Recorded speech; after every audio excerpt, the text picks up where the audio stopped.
Halo dan salam sejahtera, jumpa kembali dengan saya Nerly Adria.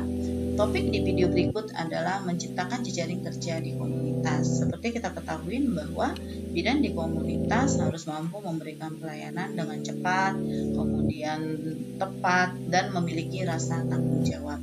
Bagaimana seorang bidan mampu memberikan pelayanan dengan tepat dan memiliki rasa tanggung jawab? Di sini bidan harus memiliki pengetahuan yang cukup, keterampilan yang cukup, dan harus mengingat juga bahwa pelayanan yang diberikan oleh seorang bidan harus bisa diterima oleh masyarakat di daerah tersebut. Tujuan pembelajarannya adalah sebagai berikut. Sekarang kita masuk di pengertian. Pengertian jaringan sosial atau social network merupakan kumpulan individu atau kelompok yang saling terikat oleh kepentingan dan memiliki tujuan yang sama.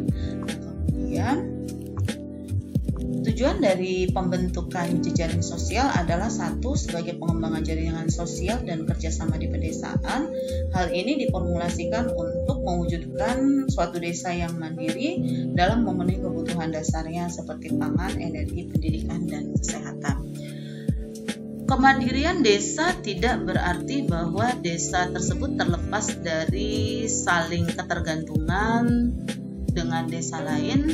Di sini juga melainkan terjadi net benefit yang dihasilkan dari pertukaran antara desa tersebut.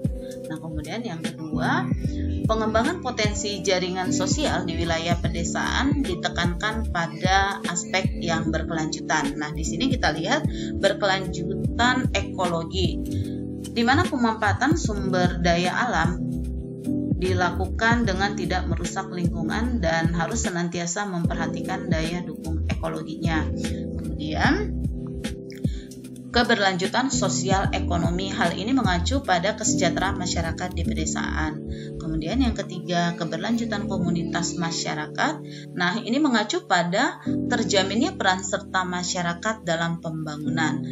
Lanjut, keberhasilan institusi, hal ini mencakup misalnya ada institusi politik, kemudian institusi sosial ekonomi, dan institusi pengelola sumber daya. Perlu juga diperhatikan tentang prinsip-prinsip dalam membangun jejaring sosial. Yang pertama, pendamping harus meyakini, mengakui, dan menghargai bahwa setiap individu atau lembaga memiliki potensi sebagai dasar modal dalam merealisasikan visi pembangunan desa dan pemberdayaan masyarakat di pedesaan tersebut. Adapun modal dasar yang harus dikembangkan melalui proses dialog dan musyawarah. Kemudian musyawarah dan dialog merupakan dasar yang harus dimiliki dan dilakukan. Kemudian yang ketiga, sebagai pendamping desa harus meyakini bahwa dengan adanya potensi jaringan sosial, kita harus peduli terhadap masalah-masalah yang ada di pedesaan tersebut, kemudian memiliki fungsi penting dan strategis. Di sini juga pendamping desa harus senantiasa menciptakan peluang dengan mengembangkan sistem mekanisme. Langkah-langkah dalam membangun dan mengembangkan jaringan sosial. Langkah pertama, mengidentifikasi. Nah, di sini maksudnya mengidentifikasi kelompok-kelompok sosial dan potensi peranannya masing-masing dalam proses pembangunan dan pemberdayaan desa. Di sini bisa kita lihat siapa atau kelompok mana yang selalu terlibat membantu kegiatan di pedesaan, kemudian mengapa mereka selalu terlibat, apa manfaat langsung dan tidak langsung dari kegiatan yang melibatkan kelompok tersebut. Kemudian, apakah ada kesamaan yang mengikat para anggota jaringan itu? Contohnya di sini adalah satu keluarga, satu kerabat, kemudian tetangga, atau memiliki mata pencaharian, atau lain sebagainya. Yang kedua, melakukan pendekatan ke kelompok-kelompok sosial di pedesaan dengan membangun dialog yang baik. Nah, bagaimana cara membangun dialog yang baik dengan kelompok-kelompok sosial di pedesaan? Di sini perlu diperhatikan, yang pertama dalam berkomunikasi, pendamping harus memiliki sikap menghargai hak-hak dari lawan komunikasi, bukan saling meniadakan. Pendamping harus memiliki kepekaan terhadap realitas yang dihadapi oleh kelompok sosial. Mengapa demikian? Karena kepekaan ini akan membantu pendamping menemukan kemampuan dasar dari kelompok sosial tersebut. Selanjutnya harus mampu berkomunikasi. Maksudnya di sini pendamping harus memiliki kerendahan hati, yaitu kemauan yang tinggi untuk belajar dari orang lain. Nah, lanjut, pendamping harus menyadari juga bahwa dirinya dan lawan komunikasinya harus memiliki rasa atau memberi kepercayaan.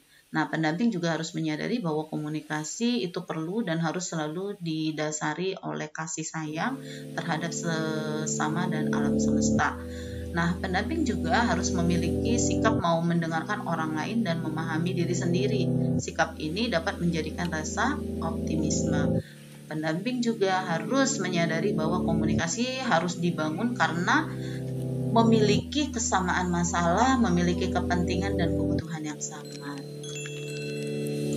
Selain dari segi dialog, pendekatan kepada kelompok sosial di masyarakat dapat juga dilakukan dengan beberapa hal. Contohnya melalui tatap muka antara siapa? Antara provider dengan tokoh atau kelompok sosial di masyarakat tersebut. Kemudian dengan melakukan kunjungan rumah, maksudnya di sini adalah nanti akan dilakukan atau memberikan penjelasan mengenai maksud dan tujuan. Kemudian dilanjutkan dengan pertemuan provider dan kelompok sosial masyarakat. Nah, tujuannya di sini sebenarnya untuk menetapkan suatu kebijakan alternatif pemecahan masalah dalam rangka membuat perencanaan, kemudian bagaimana pelaksanaannya. Setelah pelaksanaan nanti akan dievaluasi kapan. Kemudian selanjutnya menjalin hubungan sosial yang baik dengan menghadiri jika di desa tersebut ada acara-acara yang berhubungan dengan masyarakat, misalnya ada pengajian, ada upacara adat, upacara perkawinan, atau peringatan kematian, dan lain-lain. Langkah yang ketiga adalah mengajak dan melibatkan kelompok-kelompok sosial dalam pertemuan yang diinisiasi oleh desa. Pertemuan ini biasanya akan menjadi ruang bagi setiap kelompok sosial untuk saling sharing dan berbagi pengalaman dan pemikiran terkait dengan pembangunan dan pemberdayaan desa tersebut. Langkah 4 adalah kita harus menyusun rencana dan program bersama yang didasarkan atas apa? Atas kemampuan dan potensi dari masing-masing kelompok sosial. Nah, langkah selanjutnya adalah melakukan diskusi aksi refleksi.